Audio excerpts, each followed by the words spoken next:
Hi Mark, my name is Tim Gan Yiting, and my student number is SO341005, and I'm a junior in NCUE.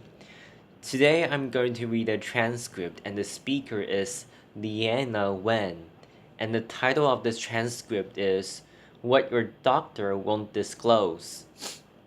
They told me that I'm a traitor to my own profession, that I should be fired, have my medical license taken away, that I should go back to my own country. My email got hacked. In a discussion forum for other doctors, someone took credit for Twitter bombing my account. Now, I didn't know if this was a good or bad thing. But then came the response. Too bad it wasn't a real bomb. I never thought that I would do something that would provoke this level of anger among other doctors. Becoming a doctor was my dream. I grew up in China, and my earliest memories of being rushed to the hospital because I had such bad asthma that I was there nearly every week. I had this one doctor, Dr. Sam, who always took care of me. She was about the same age as my mother.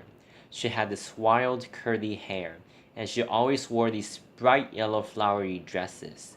She was one of those doctors who, if you fell and you broke your arm, she would ask you why you weren't laughing because it's your humerus. Get it?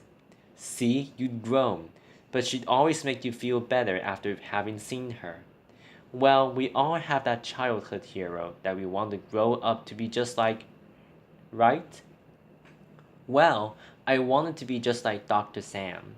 When I was 8, my parents and I moved to the US, and ours became the typical immigrant narrative.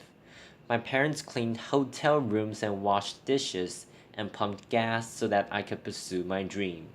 Well, eventually I learned enough English, and my parents were so happy the day that I got into medical school and took my oath of healing and service. But then one day, everything changed. My mother called me to tell me that she wasn't feeling well. She had a cough that wouldn't go away. She was short of breath and tired. Well, I knew that my mother was someone who never complained about anything. For her to tell me that something was the matter, I knew something had to be really wrong. And it was. We found out that she had stage 4 breast cancer. Cancer that by then had spread to her lungs, her bones, and her brain. My mother was brave, though, and she had hope. She went through surgery and radiation, and was on her third round of chemotherapy when she lost her address book. She tried to look up her oncologist phone number on the internet, and she found it. But she found something else too. On several websites, he was listed as a highly paid speaker to a drug company, and in fact, often spoke on behalf of the same chemo regimen that he had prescribed her. She called me in a panic, and I didn't know what to believe. Maybe this was the right chemo regimen for her, but maybe it wasn't. It made her scared and it made her doubt. When it comes to medicine, having that trust is a must, and when that trust is gone, then all that's left is fear. There's another side to this fear. As a medical student, I was taking care of this 19-year-old who was biking back to his dorm when he got struck and hit, run over by an SUV. He had 7 broken ribs, shattered hip bones, and he was bleeding inside his belly and inside his brain. Now, imagine being his parents who flew in from Seattle, 2,000 miles away, to find their son in a coma. I mean, you want to find out what's going on with him, right? They asked to attend our bedside rounds, where we discussed his condition and his plan, which I thought was a reasonable request, and also would give us a chance to show them how much we were trying and how much we cared. The head doctor, though, said no. He gave all kinds of reasons. Maybe they'll get in the nurse's way. Maybe they'll stop students from asking questions. He even said, what if they see mistakes and sue us? What I saw behind every excuse was deep fear, And what I learned was that to become a doctor, we have to put on our white coats, put up a wall, and hide behind it. There's a hidden epidemic in medicine. Of course, patients are scared when they come to the doctor. Imagine you wake up with this terrible bellyache. You go to the hospital. You are lying in a strange place. You are on this hospital gurney. You are wearing this flimsy gown.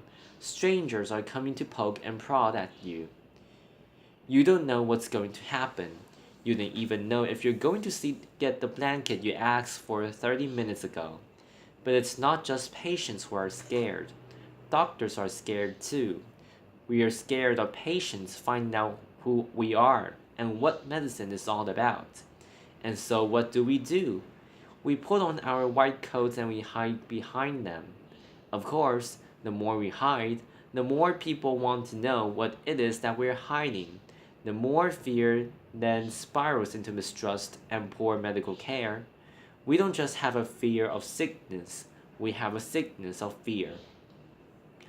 Can we bridge this disconnect between what patients need and what doctors do?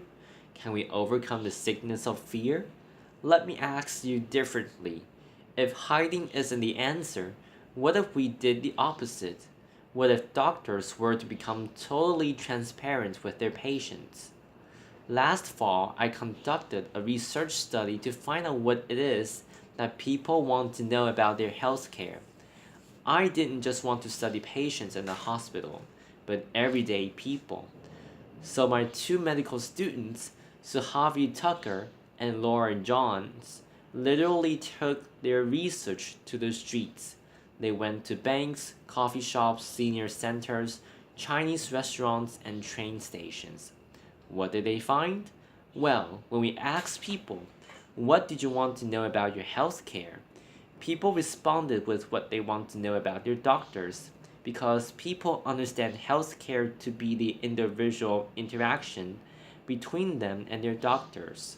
When we asked, what do you want to know about your doctors? People gave three different answers. Some want to know that their doctor is competent and certified to practice medicine. Some want to be sure that their doctor is unbiased and is making decisions based on evidence and science, not on who pays them. Surprisingly to us, many people want to know something else about their doctors. Jonathan, a 28-year-old law student, says he wants to find someone who is comfortable with LGBTQ patients and specializes in LGBT health.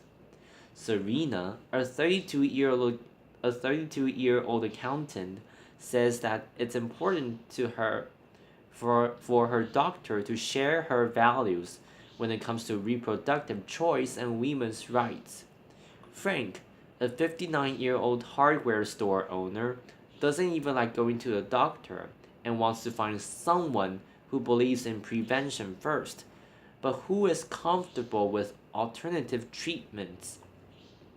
One after another, our respondents told us that doctor-patient relationship is a deeply intimate one, that to show their doctors their bodies and tell them their deepest secrets, they want to first understand their doctor's values. Just because doctors have to see every patient doesn't mean that patients have to see every doctor. People want to know about their doctors first so that they can make an informed choice. As a result of this, I formed a campaign, Who's My Doctor?, that calls for total transparency in medicine. Participating doctors voluntarily disclose on a public website not just information about where we went to medical school and what specialty we're in, but also our conflicts of interest.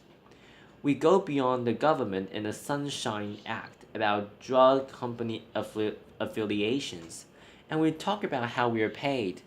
Incentives matter. If you go to your doctor because of back pain, you might want to know he's getting paid $5,000 to perform spine surgery versus $25 to refer you to see a physical therapist, or if he's getting paid the same thing no matter what he recommends. Then we go one step further. We add our values when it comes to women's health, LGBT health, alternative medicine, preventive health, and end of life decisions.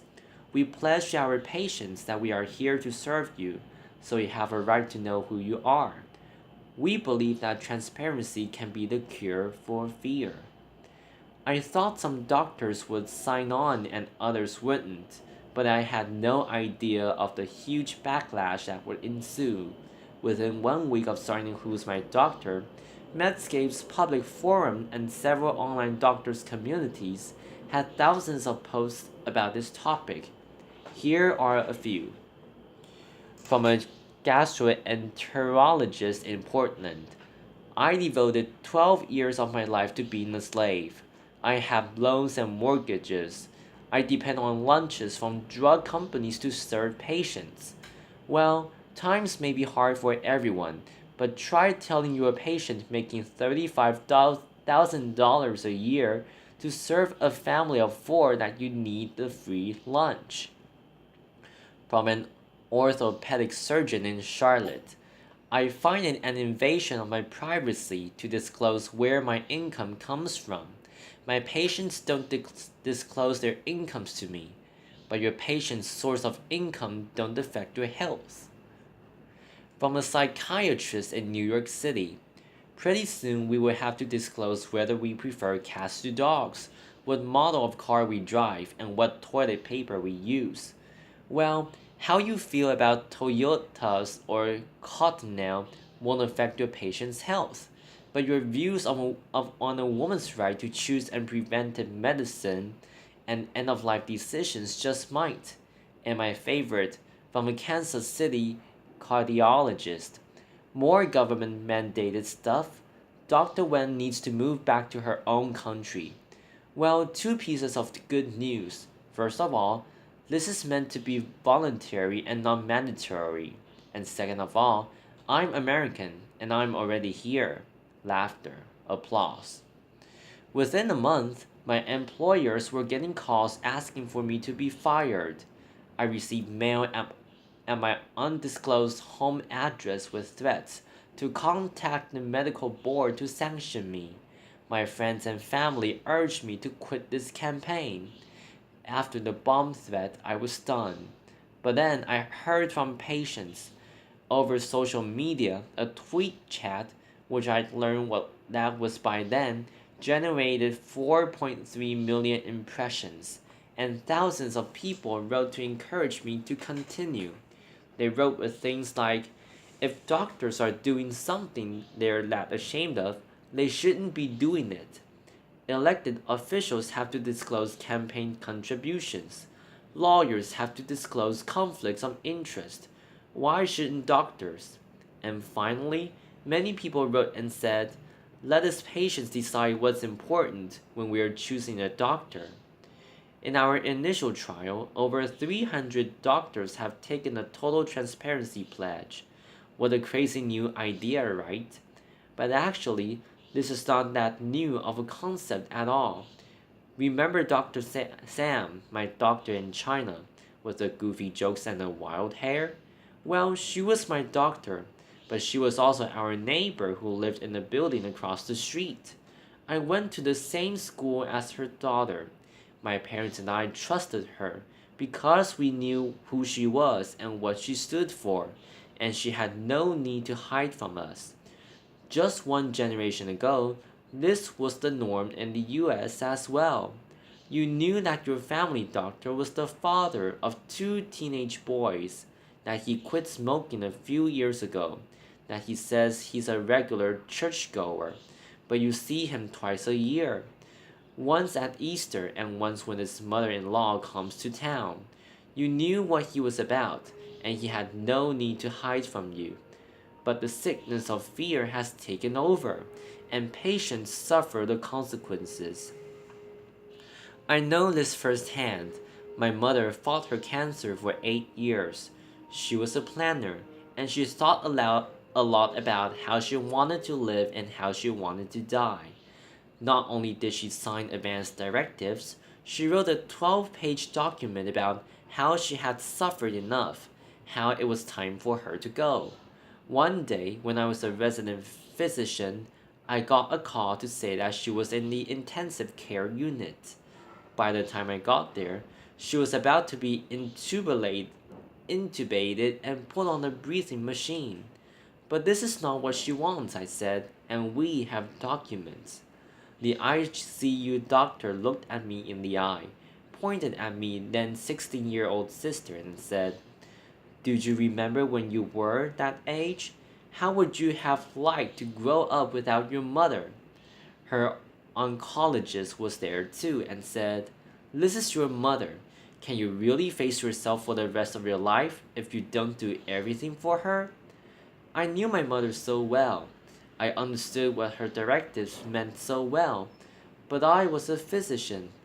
That was the single hardest decision I ever made, to let her die in peace, and I carry those words of those doctors with me every single day. We can bridge the disconnect between what doctors do and what patients need. We can get there because we've been there before, and we know that transparency gets us to that trust. Research has shown us that openness also helps doctors, that having open medical records, being willing to talk about medical errors, will increase patients' trust, improve health outcomes, and reduce malpractice. That openness, that trust, is only going to be more important as we move from the infectious to the behavioral model of disease. Bacteria may not care so much about trust and intimacy, but for people to tackle the hard lifestyle choices, to address issues like smoking cessation, blood pressure management, and diabetes control, well, that requires us to establish trust. Here's what other transparent doctors have said. Brandon Coombs, an internist in Denver. "This has brought me closer to my patients, the type of relationship I've developed. That's why I entered medicine." Aaron Stubble, an internist in Denver. "I tell my patients that I am totally open with them. I don't hide anything from them.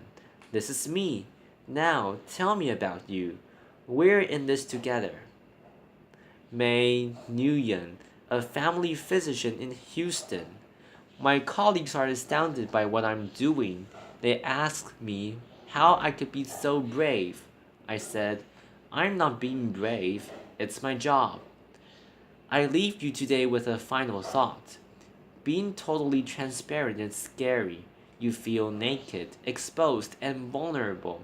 But that vulnerability, that humility, it can be an extraordinary benefit to the practice of medicine. When doctors are willing to step off our pedestals, take off our white coats, and show our patients who we are and what medicine is all about, that's when we begin to overcome the sickness of fear. That's when we establish trust. That's when we change the paradigm of medicine from one of secrecy and hiding to one that is fully open and engaged for our patients. Thank you. Applause. This is the end of my recording. Thank you and goodbye.